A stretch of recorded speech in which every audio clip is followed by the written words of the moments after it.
मेरा जन्म साधारण प्राणियों की भांति नहीं होता। मैं अविनाशी हूं और अजन्मा भी हूं। मैं समस्त भू प्राणियों का ईश्वर हूं। इसलिए मेरा जन्म प्राकृत मनुष्यों के सदृश नहीं है। मैं प्रकृति को अधीन करके अपनी योग माया के द्वारा प्रकट होता हूं।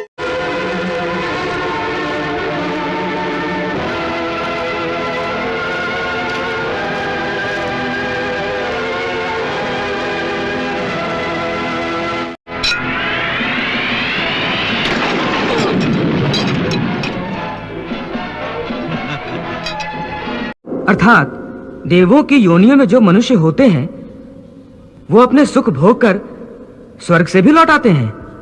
हाँ, और मनुष्य की योनि प्राप्त होने पर फिर कर्म करते हैं और इस तरह सदैव जन्म मृत्यु का कष्ट भोगते रहते हैं।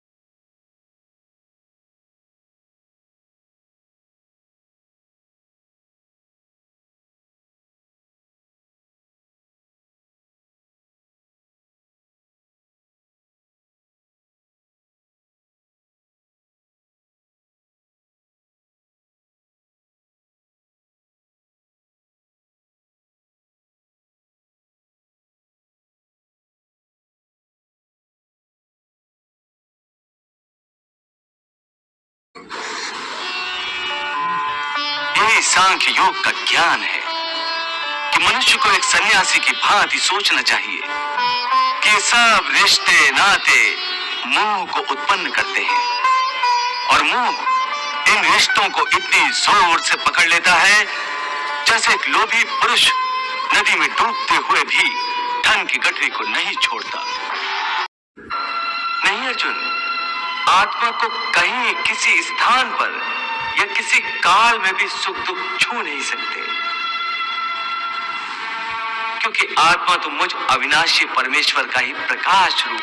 मैं माया के अधीन नहीं, बल्कि माया मेरे अधीन है और सुख दुख तो माया की रचना।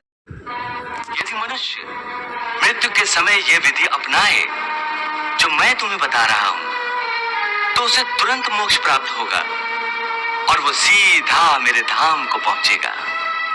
वो गोपनीय विधि क्या है माधव?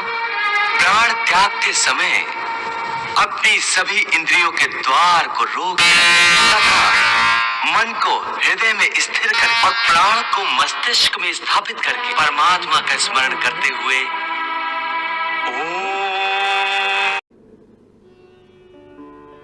यही सांख्य योग का ज्ञान है कि मनुष्य को एक सन्यासी की भांति सोचना चाहिए कि ये सब रिश्ते नाते मोह को उत्पन्न करते हैं और मोह इन रिश्तों को इतनी जोर से पकड़ लेता है जैसे एक लोभी पुरुष नदी में डूबते हुए भी धन की गठरी को नहीं छोड़ता। कर्म के बंधन से आवागमन, ये जन्म जन्मांतर का क्या संबंध? मनुष्य अपने एक जन्म में जो कर्म करता है उन कर्मों के फल के रूप में पाप और पुण्य दोनों ही होते हैं। कभी पाप अधिक होते हैं तो कभी पुण्य। दोनों का दुख सुख भोगते हुए मनुष्य अपने नए जीवन में जो कर्म करता है उनका हिसाब पाप पुण्य के खाते में नए सिरे से लिख दिया जाता है। इस तरह इन नए कर्मों को भोगने के लिए एक और नया जन्म लेता है और जन्म जन्मांतर का ये सिलसिला लगातार चलता रहता है और मनुष्य की आत्मा का अपने परमात्मा से मिलन नहीं होता, जिसे मोक्ष